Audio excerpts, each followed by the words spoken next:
Hey guys, welcome to Sopi Studio Umbiamas, conectando Aruba com o mundo via vídeo podcasting. Conectar conosco, compartilhar ideias e histórias para nos inspirar e para nos abrir. Sopi Studio é a plataforma de podcast na Aruba. Follow-nos no Facebook, subscribe no YouTube ou na plataforma de podcast preferida. Escute o podcast preferido que hora e onde que está. Sopi Studio, powered by Qredits, botou ideia? Qredits educa e prepara a abo para ser um empresário exitoso. De business plan, guia personal e préstamo para negócio até com 100,000 florin. Bira para mês donho com Qredits.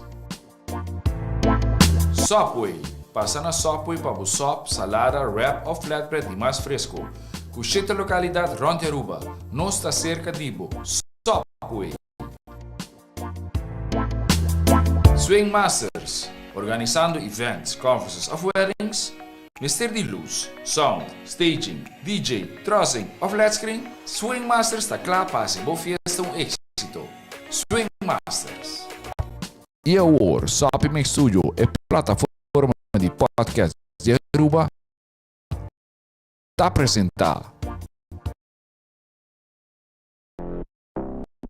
Yo, you don't know. We going global with this thing. Boom! Top class, university. What a global opportunity. Aruba University. Take that, come join me. Together for the local experience. Spread the culture over the nation. Let's build up the community. Learning and teaching in diversity. Hello, and good afternoon, and welcome to Straight Up Conversation About Education, a program sponsored by the University of Aruba, creating a platform where we can share ideas and different ways we can look at life, but also at education here in Aruba, and we're bringing education home to you. Buon tardi, turhindi. Ibombini na Straight Up Conversation About Education. We're meeting a co-host Noble. So today I have a new co-host because my colleague is abroad on business. Deborah, greetings to you there in the Netherlands.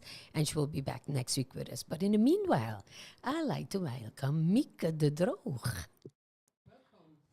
My name is Mieke de Droog and I'm welcome to be here in the show. Thank you for being invited. And I'm the Dean of the Faculty of Arts and Science and the Program Manager of the Bachelor Program Organization Government Management. And I'm the Program Director of the Aruba Institute of Good Governance and Leadership. Okay, thank you so much. I think you have to come a little closer to the mic because I'm not really hearing you that well. So we'll make sure and put up all the volumes. So Mieke, for those of you who did not hear us yet, that was Mieke de Droog. So Mieke, I'm going to ask you to repeat what you just said so everybody can make sure that because she's going to be my co-host today and we're going to talk about a very, very important subject. So Mieke, introduce yourself once again. Yes, my name is Mieke de Droog. I'm the Dean of the Faculty of Arts and Science and the Program Manager of the Bachelor Program Organization Government Management. And I'm the Program Director of the Aruba Good Governance and Leadership Institute of the University of Aruba. Yes, and this week you kicked off the week with a very important conference where we talked about NIS assessment. We'll get back to that. And we are so lucky today to have our guest here. So before you introduce the first guest, as you know, those of you who just tuned in, this is Straight Up Conversation About Education. We think it's very important to really know and get to know the people we're working with. People who enhance education in our community, because when we meet as one-on-one and we understand who we really are, it gives a better connection. What do you think, Mieke? Yes, that's true, completely true. Yes? Okay, so you know what? Before Mieke introduces her guest, Mieke, who is Mieke de Droog? Well, I'm a person who's very passionate about empowering students and empowering the public.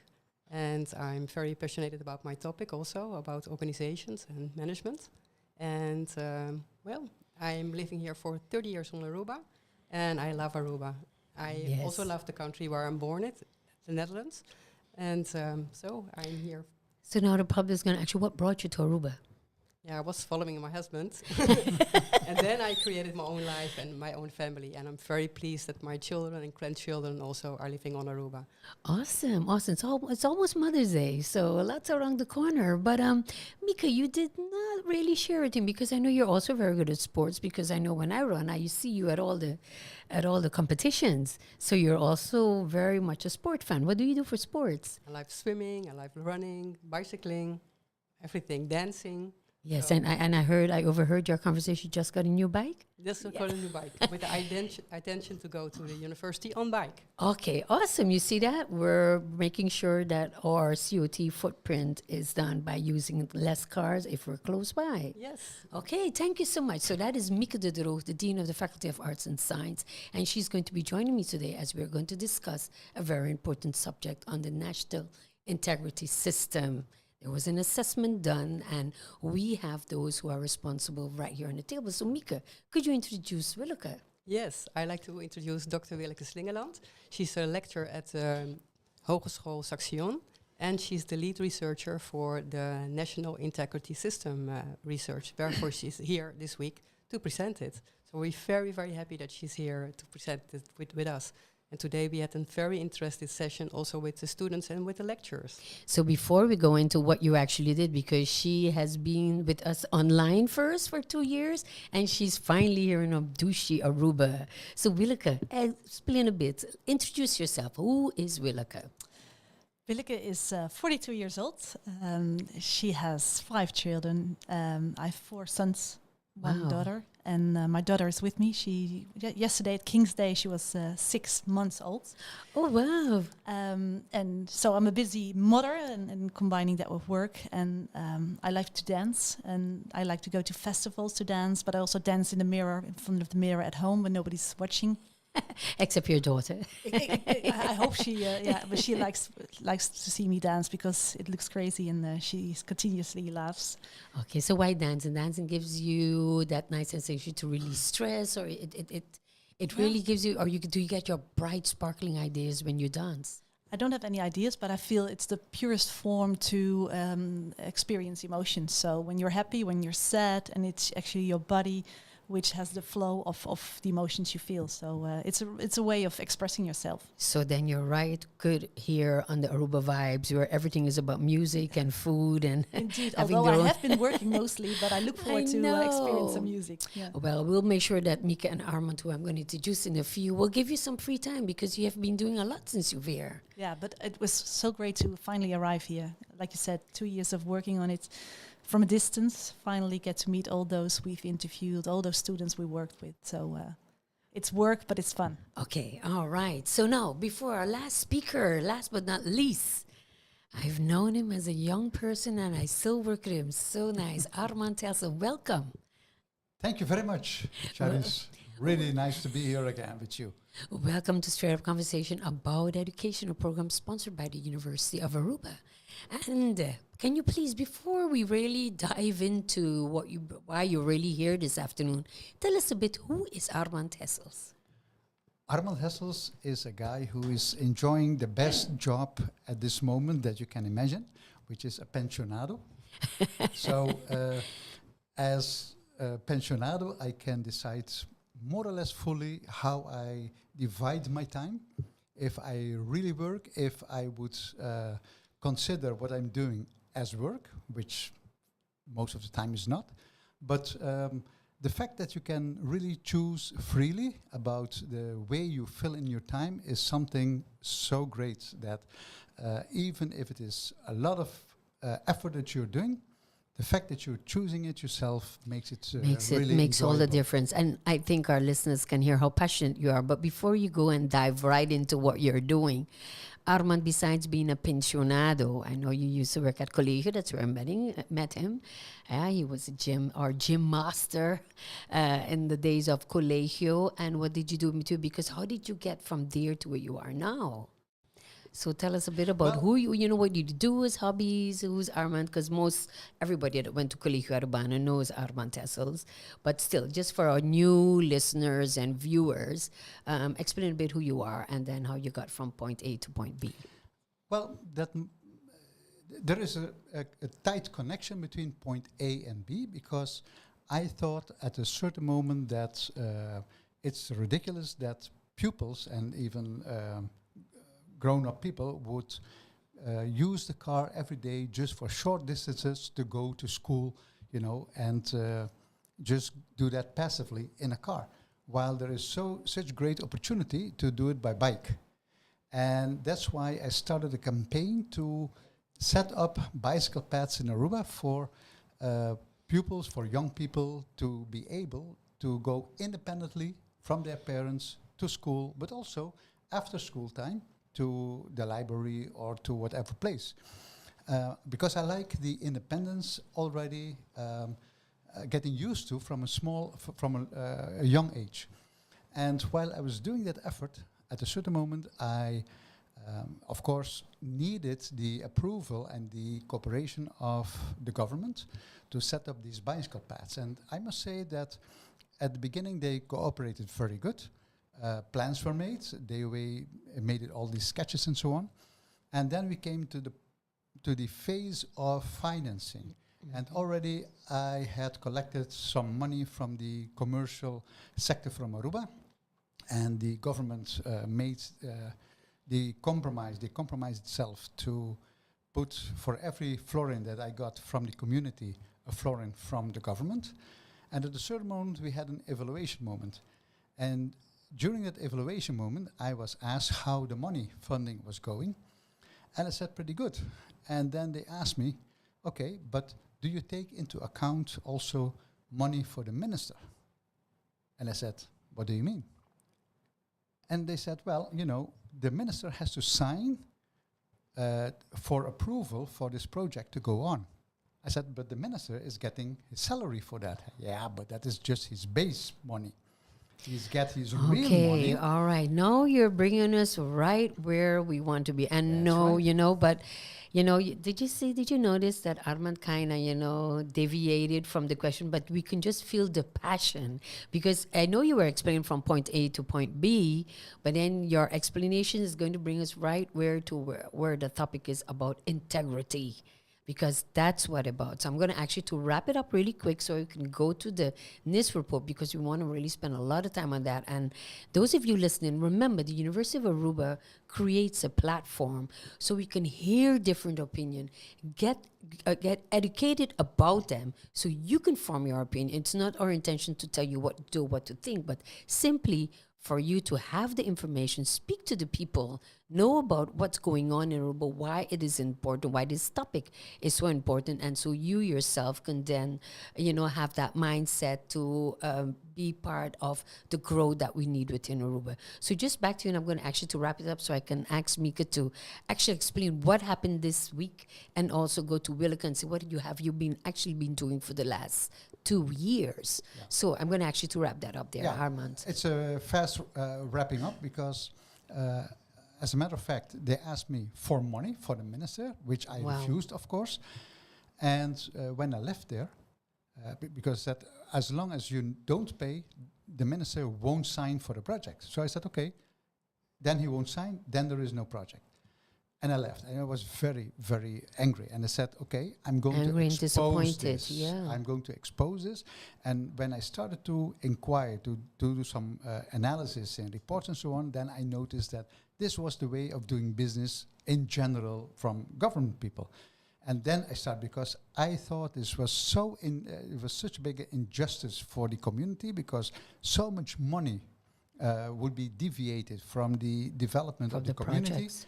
That I thought this is a big crime. And then I started to, make people aware of this thing going on, and try to really get more people behind this as an effort to improve the quality of governments. And that is the way we are trying to succeed. To do it. So you also wanted to make sure that the Aruban public have critical thinkers, that we just don't accept everything, that we question it, but also know where the information comes from. So Mieke, let me go now. This is a conversation, ladies and gentlemen. So, feel fine to, and those of you at home or viewers, you can put your comments, and we will always make sure that we will get back to you if you have any questions or burning questions that we did not answer.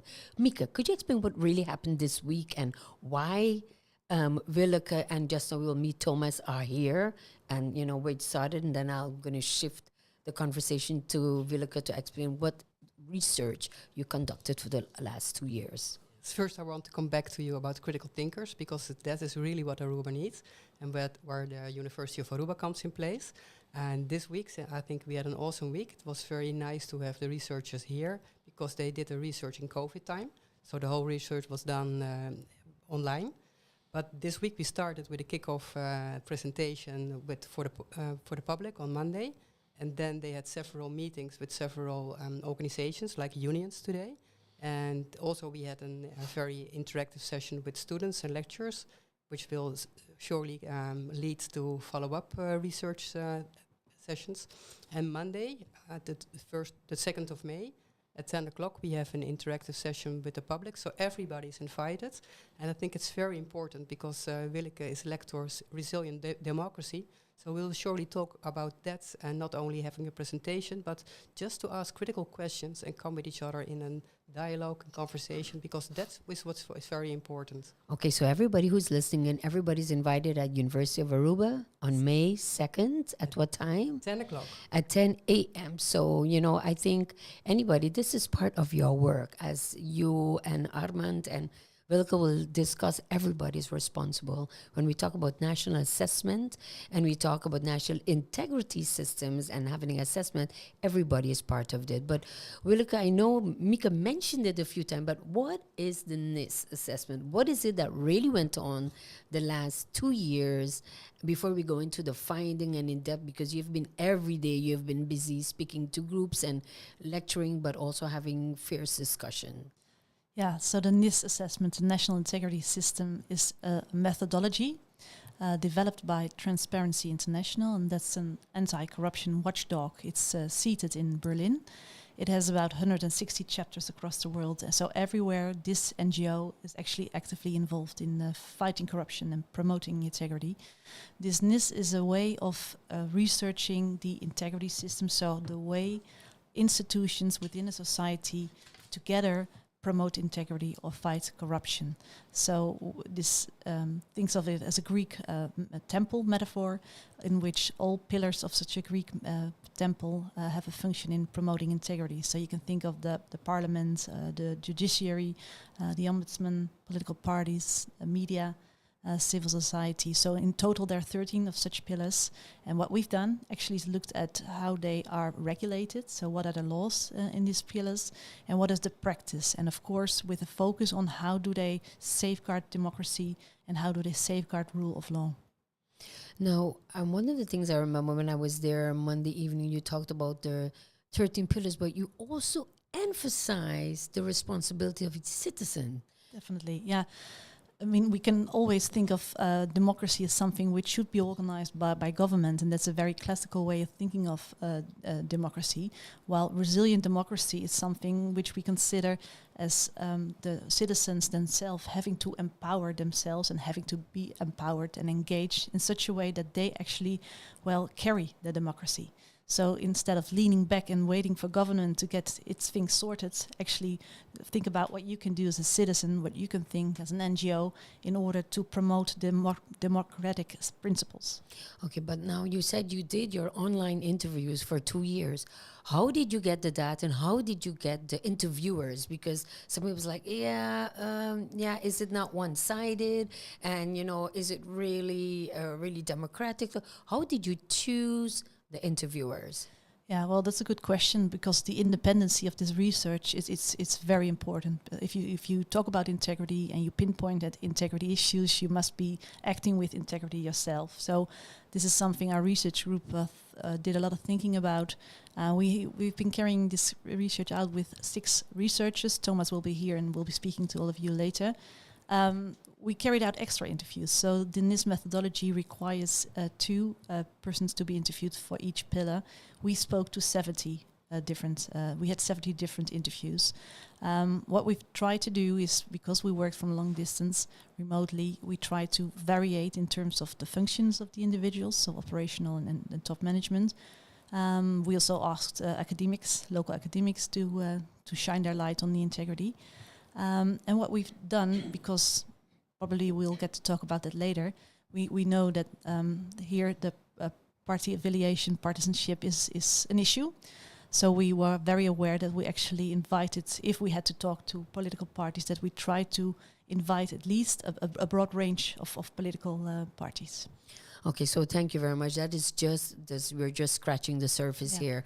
For those of you who are not able to be there on Monday, by next week at the University of Aruba, we will have it on our YouTube channel. You can see the whole conference, and also we will have a summary also posted next week, so you can have an idea of what is really going on. But where could you please explain, Armand, how does that tie into Deugdbestuur Aruba? Because you are a very important involvement in this project, and how did it initiate? Well, as a matter of fact, this NIS analysis was the final piece in a whole trajectory of analysis in general, because I knew something about the way governance was being done, and I wrote 2 books about it, a lot of articles and then 2 books. But at the moment that we set up a foundation, I thought it should be much better analyzed in a more detailed way, and then on specific themes, on the most important problems that Aruba has, and which continuously is being mentioned in all the analysis that, let's say, institutions like the SER and the central bank and so on was doing. And that was the personnel problem of Aruba, which is mentioned in every report. The financial administration, which in Dutch is financieel beheer. Transparency is always mentioned as a problem. Then the famous functioning of parliament, because parliament is always being, criticized. Then the social economic policy of government, and as a final piece, the most sensible piece, integrity. Those were for me the 6 most important things to analyze, and it took me about 45 years to finish that part, and I put all the conclusions in one piece of paper.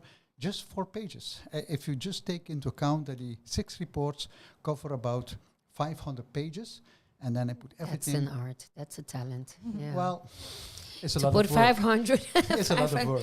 Talking But about dedication. But then the conclusions in just 4 pages, and which showed very much that the way Aruba has been governed was a clear attack on the criteria of the democratic state of law. In Dutch, the democratische rechtsstaat. It came very strong under attack. And I was very surprised because one of the things that I noticed was that one of the most important aspects of the state of law is the system of checks and balances. Yeah. And if you see this, that system is such a wonderful piece of thinking, how it is being put into, as a system, just to prevent, for example, in the case of financial administration, just to prevent that things go wrong, how it was put together, and then I put how it is executed in Aruba. And then you can see that everything has been blocked or put out of order. And if you see that takes place from the very beginning of status aparte, and it's still more or less the case, then you can, how to call it, the deduction is, the observation is that this is not just a matter of amateurism, but it is a, how to call it? Intended strategy. It's an intended strategy, and that is very serious, because you're working with all kinds of institutions with a lot of expertise, and I wondered, as a civilian, how come that these institutions don't protest? How come there is nothing going on, and just government can do as it wishes, to Business really undermine our democracy? Yeah. And then that was the reason that I said, okay, I as a civilian have no authority whatsoever to investigate this. which organization can do that? And by looking up, I came Doing up to some the NIS. research. Okay. Okay, and that is being executed by people who have the authority, who have the Have the expertise, knowledge, have contact. yes. And that's why I came to the persons that did the same job for Holland. Because I said, so we need people with the expertise, with the training to do this. Yes, and also, and you know that is because when you look at the distinct features that you mentioned during your presentation, Willeke, you said this is really happening in all small islands where you have all these short communication lines. If you would compare what you're doing now, I do understand and very relevant that you would use an organization that also worked with the Netherlands. How do you look at it in the Caribbean? Because I think this is a problem we face in the Caribbean with all these small island states. Yeah, I think that's one of the first steps in research, which is interesting to carry out, because I know there has been also a NIS Curaçao and a NIS Sint Maarten. So comparative research of the total integrity system, or for several institutions, would be a good first step. There are some, I think, some general denominators which are common for all islands, but there must also be unique features of each integrity system of each island which make it different from the other. But I have not been researching the other islands myself, I must say. But this is something which I think, if you talk about academic research, which is very useful and for future references. Yes, and then before, because just so we're going to have Thomas, also one of our researchers, here with us on the table to discuss this. For those of you who just tuned in, this is Straight Up Conversation about education, and we're here with Mieke de Droog van Faculty of Arts and Sciences, Dean, Deugdelijk Bestuur Aruba, Armand Hessels, and Willeke, and now we are always in a slingerhoed. Slingerland. You see, now she told me a joke about her surname, and now I stayed with a slingerhoed, but it's Slingerland. You said Slingerblad before, and yes. now I told my colleagues I want to be named Slingerblad from now on. So. Okay, so that was cute. Okay, so we're here and discussing the National Integrity System assessment, and one of the things now, how did the university get tied into the importance of having the University of Aruba tied into such a project, Mieke? Yeah, we came into contact with Armand, and that was the beginning. And also Armand hooked up, zeg maar, with the researchers. And which I think is very good is that the researchers asked the university for students if they could contribute to the research. So I think that's very awesome. Today we had a session with the students, with lecturers, and now some of those students are in the third year, next year doing their thesis. And guess what? They are interested to do a thesis on this kind of things, because now there's one NIS, which is very important, but it's also like broad. And right, so this is just the beginning. It's just the beginning. Yes. So it's important that the youngsters and the future generation become more and more aware of it, and will do more research, follow more training, be more critical, speak more up. So there is where the university came into light. And those of you, if you don't know, the OGM, sorry, before we go to your question, go right ahead, Willeke. Well, if I may add to what Mieke said, for us it was crucial to have the ears and eyes on the ground, because when we were asked to carry out the NIS research, it was just before COVID pandemic broke out.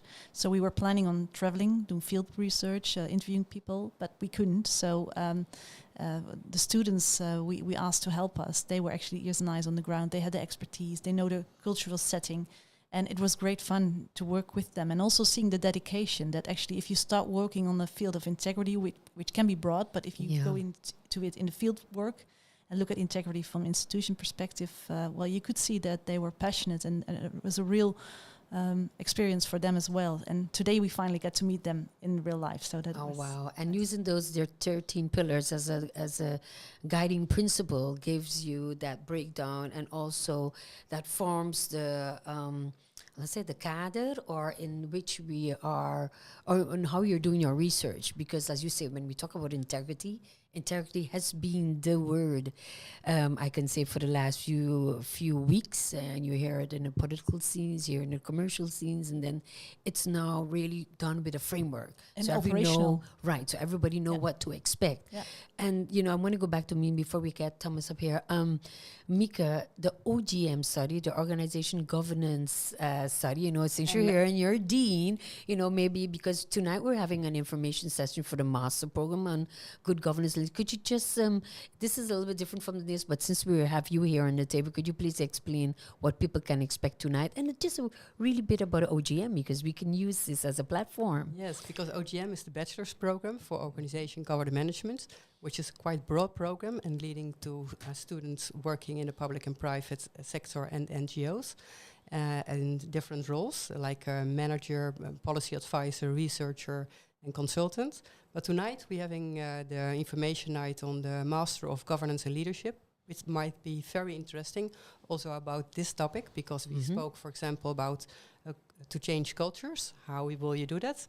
And one of the subjects in the Master of Governance and Leadership is to change the culture. Another one, guess what, is integrity. So I will, if you're interested in these kinds of topics, I really would encourage you to come tonight to the open house of the Master of Governance and Leadership. At 7 o'clock we will start with the information session in the room. 6:30. But earlier, 6:30, Yes, you have to come and you will get in contact with some lecturers and students to hear something about the program already. Yeah, so we're not only having only the Good Leadership Master Program, but also that from System, Law, and of course our MBA, which is existing for the last 7 years. So we're giving you, listener or person, if you, for whatever reason, you finished your bachelor, you always wanted to do your master, but it was not an opportunity. This is the opportunity that university is providing for you, because Aruba needs you. We just have just under a 4% on 4% of our population that has a bachelor or master, which is like really, really super low. And we need you to move forward, especially on themes like this. And I'd like to add, it's a part-time master. So if you're completely working, that's good, This because is the master is a part-time master for 2 years. So if you're, zeg maar, we want to change something, yes, this is the right time to do it. And I mean, it's going to be part-time, but it's also going to be online. Are you going to have certain subjects online? it will be blended.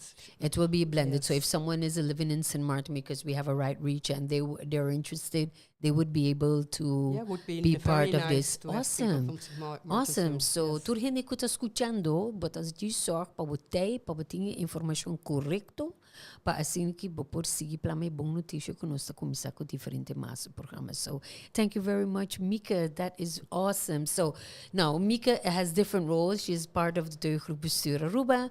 Also, no, she's I'm part of the part of the program. Yeah, I'm part of the Good Governance and Leadership Institute. Right, And Good we are Governance and working very Leadership. close together with the Stichting Deugdelijk Bestuur. That's it. That's correct. Thank you.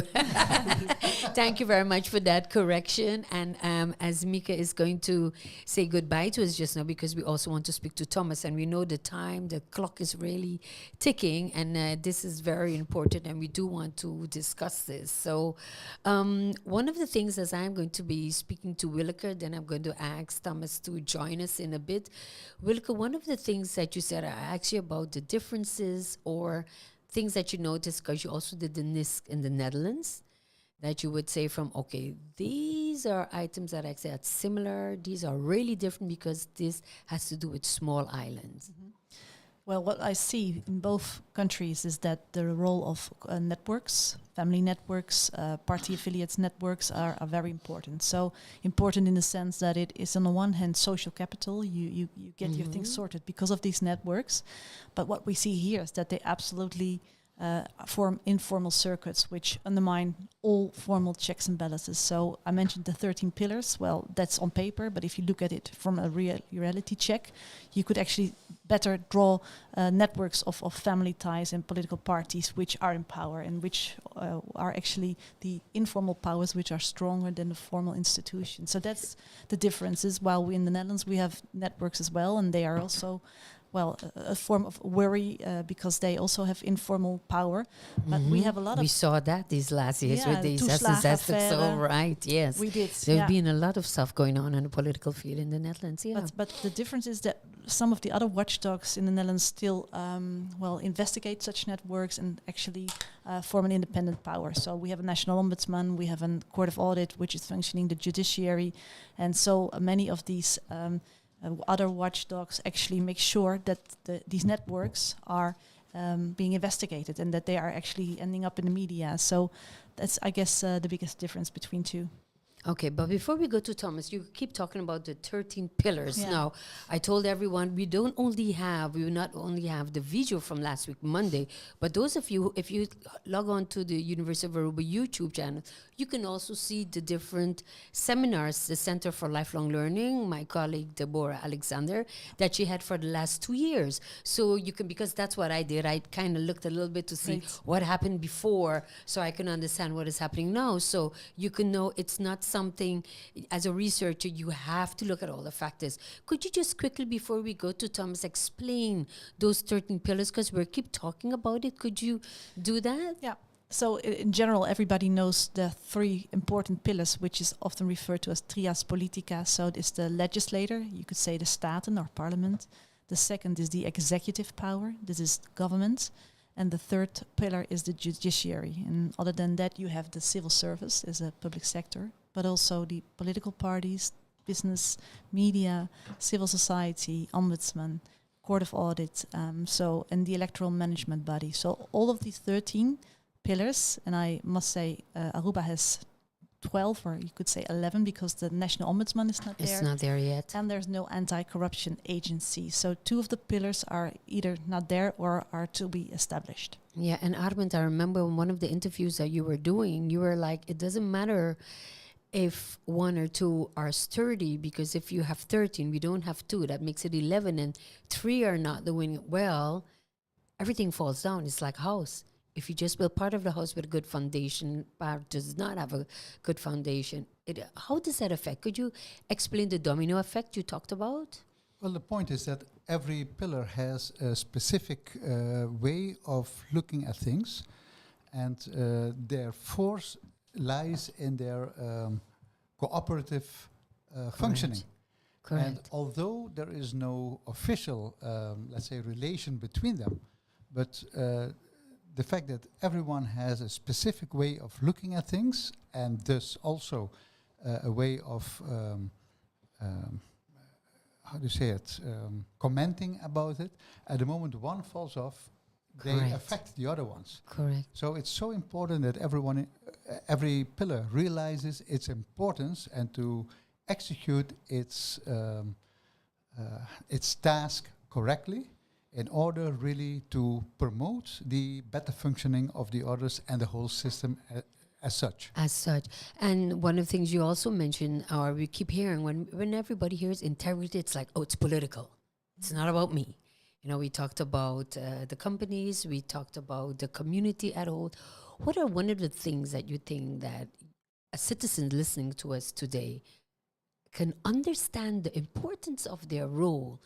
How would you encourage them, and what do you, one of the first steps that they can take? Well, I mentioned that our role is going to change from focusing on awareness through working on a change, and that we'll do especially by making clear to every sector in our community, like the union sector, the commercial sector, the NGOs, the elderly sector, which is a hugely growing sector, but also the young, because this affects their future, to get involved in this change of a political system, because the way the political system is functioning affects the future and the well-being of every sector at this moment already, and also the future.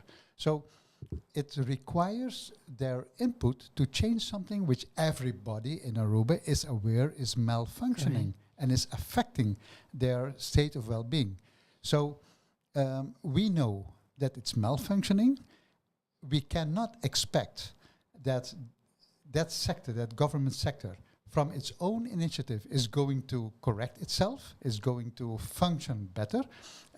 As I told the audience during the presentation we had, we said the track record of the government is such that it doesn't have the credibility to guide this process in a new direction. But I don't think they should, because you said it's an all-over responsibility of all organizations. Exactly. But it should be a partner.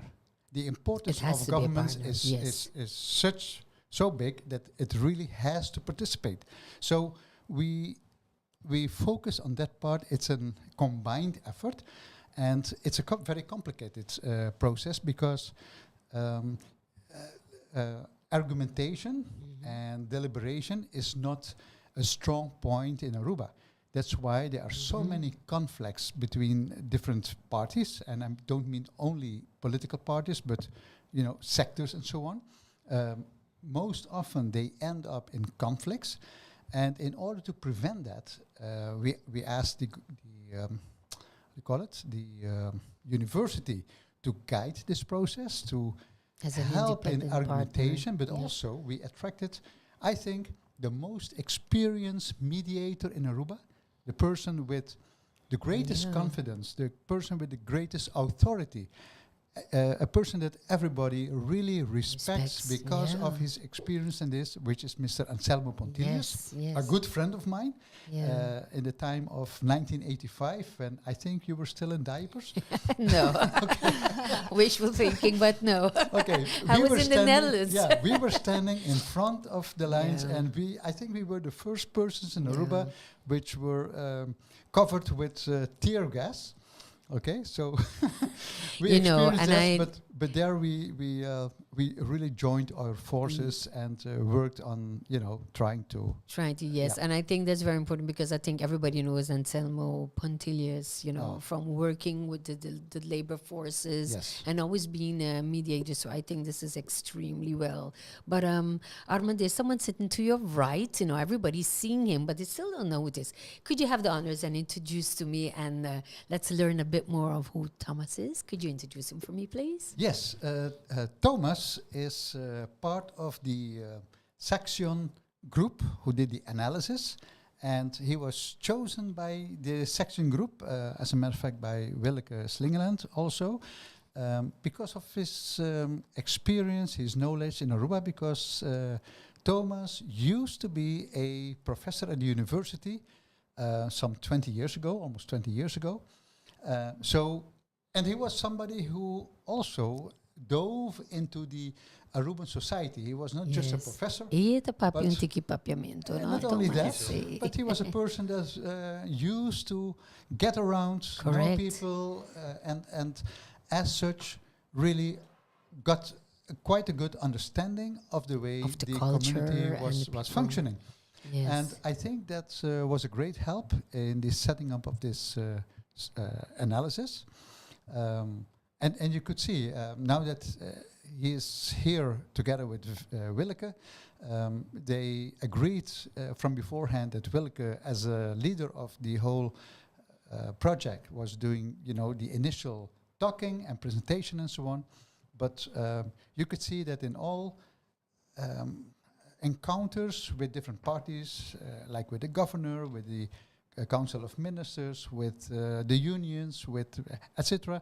You can see that Thomas, when needed, and sometimes it is really needed, comes in with his knowledge and with his separate expertise on explaining certain parts. So with no further ado, welcome, Thomas. Yeah, thanks for having me, for the invitation. Thanks for being here and also being a part of this very important assessment and also how we're going to move forward. But Thomas, you heard Willeke and Armand and Mieke. So who is Thomas? What makes Thomas tick? Well, let's first start with who is Thomas, and then we can see what makes you tick. All right. My name is Thomas Riemersma. I'm 54 years old, almost. Next month, I turn 54. I'm an avid lecturer and researcher now for almost 4 years at the Saxion University of Applied Sciences, where I lecture different subjects, material subjects. I graduated as a civil law lawyer, also business law, and I taught that here at the university from 2002 until 2008. Awesome. Yeah, Okay. civil law. And nowadays I'm more into ethics, integrity. They still let me teach civil law because of my experience, but my role in the lecturate, in the research group has shifted to integrity and compliance. Also because I was head of the compliance department of the FYU in Sint Maarten. Right. Okay. Ja, So, afdeling toezicht. so everybody who's listening, you can see how passionate and also very dedicated it is. But Thomas, what are your hobbies? What do you do? What do you do? Are you into Traveling. sports, culture, He likes traveling? traveling. He likes to travel. I like traveling. Yes, that's Willeke already mentioned it. Last time I was here in Aruba was 10 years ago. Yeah. Okay. So it was very.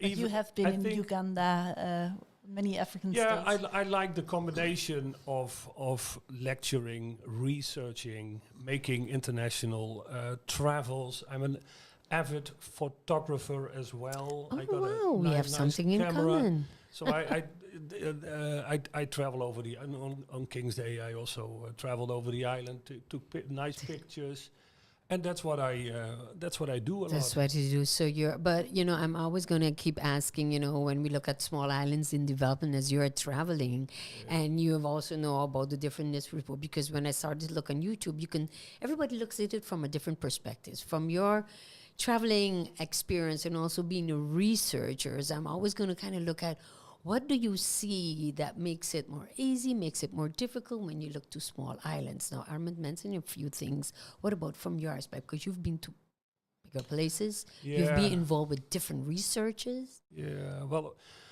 Aruba, I know two small islands, Aruba and St. Martin. And they both have oligarchic features, small elites, network relations, lots of things intertwined here. And that's also the case in St. Martin. But I can't say if the same cultural aspects that we found here. We did interviews, and then we each time we repeated the aspects of culture that popped up. And I asked for confirmation, whether it was with the Minister of Finance or with the rector of the university or the public servants that we interviewed in order to cover the public sector. We continue to repeat our findings, and often that was confirmed. So that's one of the features that we think is representative of Aruba. Okay. I think in St. Martin you will have also findings. There was already a NIS assessment done on St. Martin, in which we not participated, but I was there when the presentation was given. It has another structure, the society. So in detail, there will always be differences, but yes. that intertwined relations and a small elite having power, that's something that you will find in a lot of small islands where people have power. Right, because we have the system program where we're looking more on sustainability, etc. And you'll notice that these islands, there are some commonality, but they're always different because the culture is different. Now, one of the things Willeke also mentioned, she said there's no quick fix. No. There is no quick fix. No, she talks about archiving, sub-appointed ministerial posts, parliament misuse its controlling power, social and economical impact of corruption. Could you give us a bit, because you are part of the research itself, could you elaborate a bit on that? Yeah, sure. What we found, first of all, because of the Avestruz case and that was brought all to court, so a lot of misstandings in the public sector became apparent. So we started to ask about, for example, about the permiso cultura, in what forms and shapes does that come back, and that was confirmed in various cases. And what also came back is that if you address these misstandings internally in departments, well, that you run a certain risk that creates a culture of fear. So that goes into a culture of silence, zwijgcultuur. Mensen praten, people don't like to talk about these issues. And, well, people start to build little fences, corner themselves in order to prevent of becoming vulnerable. Yeah, Willeke, I'm looking at you because this is part of your presentation as well. And I'm sure when you were interviewing the interviewers, they also have their own perception. Of course, and that's always the limitations you have. So on the one hand, I was happy to have Thomas as one of the lead researchers involved, but also the students, so the extra ears and eyes on the ground. And that's what I mentioned. We carried out extra interviews to make sure that it was a more representation of what actually goes on here. But it's difficult to do interviews because it's a sensitive topic. Not everybody dares to stand out and be honest. I'm pleased to say that after all, I think there was quite some honesty. People dare to share their experiences. And of course, if you hear them from several people, you get, well, validated. And some of them wanted to work with us on an anonymously base, so they didn't want to have their names in the report. And of course, I can relate to that. If you run the risk of losing your job or have any other forms of negative consequences, that's reason enough to work with us, but also to not have your name in the report. Right, because when you talk about the note, like I just asked Thomas on, it's no great fix, no quick fix. Then you thought about embrace internal criticism, more protection of whistleblowers. We don't have that. No. We don't, Armand, we don't have that. Hoe gaan we verder? I don't recall how long this is on the list of getting of to be treated as a law, and that is very typical of so many things. They are being taught, and I will mention one of the most important reports that has been published, and which was Rapport Qredits, which I must say is an excellent report with so many good recommendations for improvement of the quality of governance.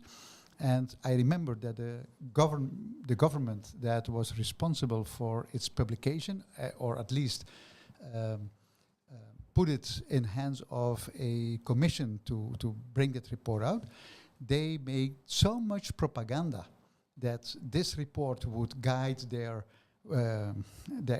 governance, but in the end they really did nothing with it, and it became clear that they violated practically all the recommendations that were mentioned. And that was the first time that, let's say, a big project of government was being investigated, the famous San Nicolás, Desarrollo Novo San Nicolás, where not only people from the commercial sector were punished, but also a minister.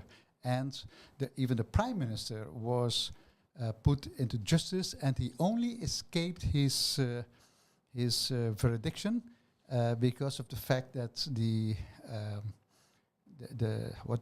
juez, the judge said, nobody can expect from me that I understand the financial consequences within this financial chaos, and because of that, he couldn't judge the prime minister. But that doesn't make him innocent. Yeah. Okay? Thomas, I see you're shaking your head. You're shaking your head as he is singing you that. Would you like to add to the conversation? In what perspective? Sorry. In the perspective of he's saying from, he was, let's say the prime minister was then rescued by the judge because it's about the prime minister, and I see you are shaking your head.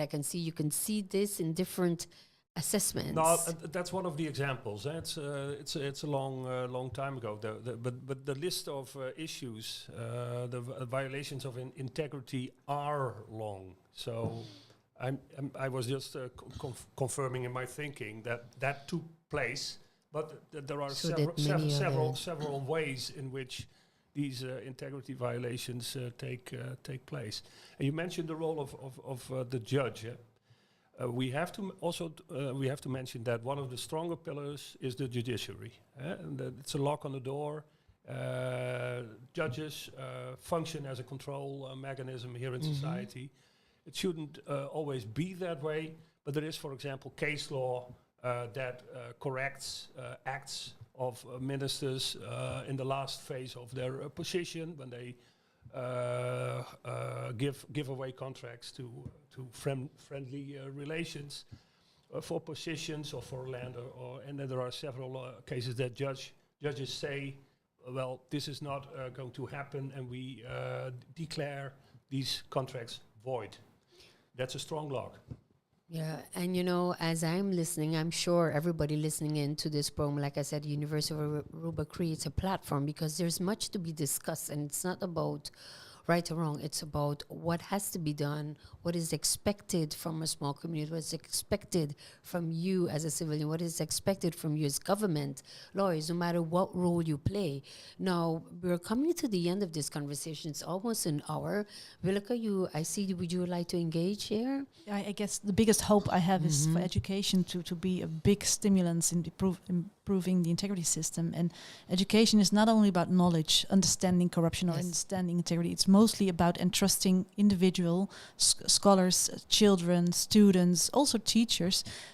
So it's about their competences, their attitude, to be critical thinkers and to have a general moral compass.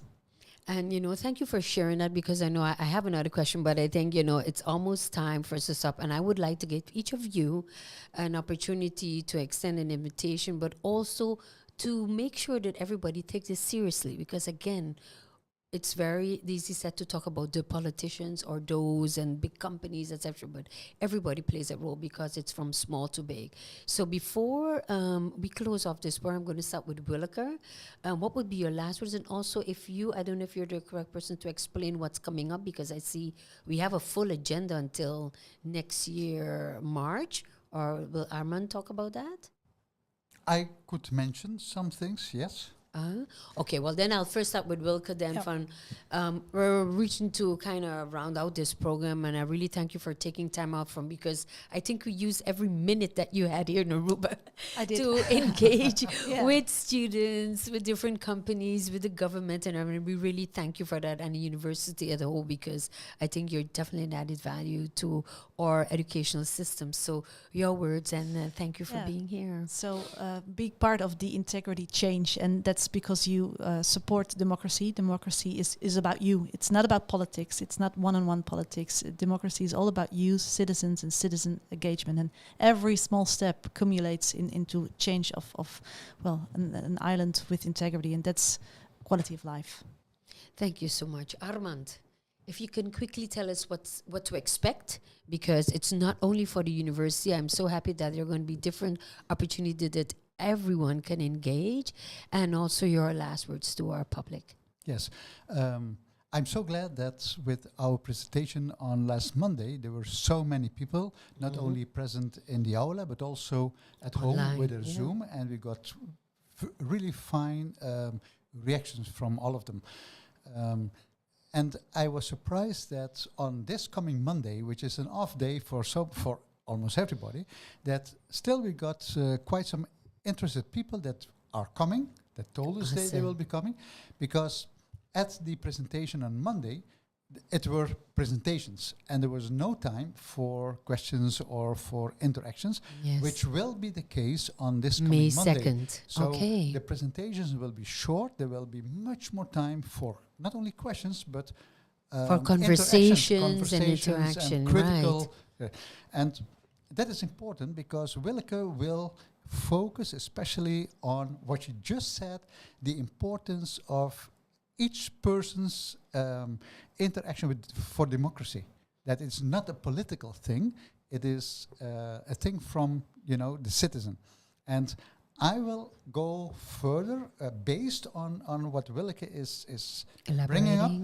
Okay, what can we do? How should we make use of our co-responsibility for the community? And that will be the part. I'll present a new democratic model, and that will be, I hope, an important case of study. Thank you very much, Armand. It was really nice having you here. But last but not least, Thomas. Yes, thank you. We paid several stakeholders a visit the last days. This morning we were with the unions. Yesterday we talked with CEDE. We talked with the students this afternoon. And everywhere we came, we were met with a lot of enthusiasm and a lot of recognition also.